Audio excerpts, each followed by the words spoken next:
ಮಾಹಿತಿ ಕೊಟ್ಟು ಅಂದ್ರೆ ನಾವು ಸ್ವಲ್ಪ ಜಾಗೃತವಾಗಿರ್ತೀವಿ. ಅಂತ ನಮ್ಮ ಊರಾಗ ವಿಶೇಷ ಕೇಸ್ ಇಲ್ಲ, ಇಂದ್ರೂ ಸ್ವಲ್ಪ ಸೋಷಿಯಲ್ ಮೀಡಿಯಾದಾಗ ಆಗ್ತಿರ್ತಾವೆ ಇಂಥವು.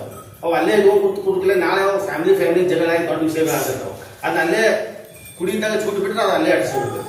ಅದೊಂದು ನೆಕ್ಸ್ಟ್ ಈಗ ಸರ್ ಹೇಳಿದ್ರು ಇದರ ಬಗ್ಗೆ, ನಮ್ಮ ಸ್ತ್ರೀ ಶಕ್ತಿ ಗುಂಪು ಬಗ್ಗೆ. ಸ್ತ್ರೀ ಶಕ್ತಿ ಗುಂಪ ಅದನ್ನ ಎಲ್ಲರೂ ಧರ್ಮಸ್ಥಳ ಸಂಘಕ್ಕೆ ಹೊಂಟಿವಿ. ಧರ್ಮಸ್ಥಳ ಸಂಘ ಇಷ್ಟು ಹಬ್ಬಿಲ್ಲ, ರಾಷ್ಟ್ರವ್ಯಾಪಿ ನಮ್ಮ ಇಡೀ ನಮ್ಮ ದೇಶದಾಗ ಅದರಷ್ಟು ದೊಡ್ಡ ಸಂಘ. ನಮ್ಮ ಕರ್ನಾಟಕ ಮುಗಿದು ಹೋಗಿದ್ದಾರೆ.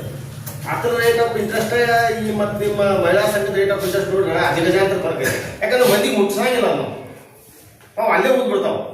ಈ ನಮ್ಮ ಊರಾಗ ಎಷ್ಟು ಮಹಿಳಾ ಇವುದ ಸಂಘಗಳ ಗೊತ್ತಾಗಿಲ್ಲ. ಇವು ಅದಾವ 40ರಿಂದ 50 ಸಂಘ ಧರ್ಮಸ್ಥಳ ಸಂಘದ ಅದಾವ. ಅವು ಸೇವೆ ಮಾಡತ್ತಾರೆ, ಅವ್ರಿಗಿಲ್ಲ ಅಂತಲ್ಲ. ಅದು ಇಂಥವು ನಾವು ಮಂದಿಗೆ ಬೆಳಕಿಗೆ ತಂದ್ರೆ ಮಂದಿಗೆ ಗೊತ್ತಾಗಲ್ಲ. ಅದು ಬೆಳಕಿಗೆ ಯಾರು ತರಬೇಕು? ಮಂದಿ ಬರಬೇಕು. ಮಂದಿ ಬಂದಾಗ ನಾವು ಹೇಳಿದ್ರೆ ಮಂದಿಗೆ ಗೊತ್ತಾಗಲ್ಲ. ಇನ್ನು ಅಕ್ಕ ಮಂದಿ ನಾವು ಹೇಳ್ಕೊತ ಹೋದ್ರೆ ಮಂದಿಗೆ ಹೆಂಗೆ ಗೊತ್ತಾಗೋದು? ಅದಕ್ಕೆ ಅದ್ರ ಬಗ್ಗೆ ನೀವು ಒಂದು ಏನು ಗಮನ ತಗೋತಿರೋ, ಹೆಂಗೆ ತಗೋತಿರೋ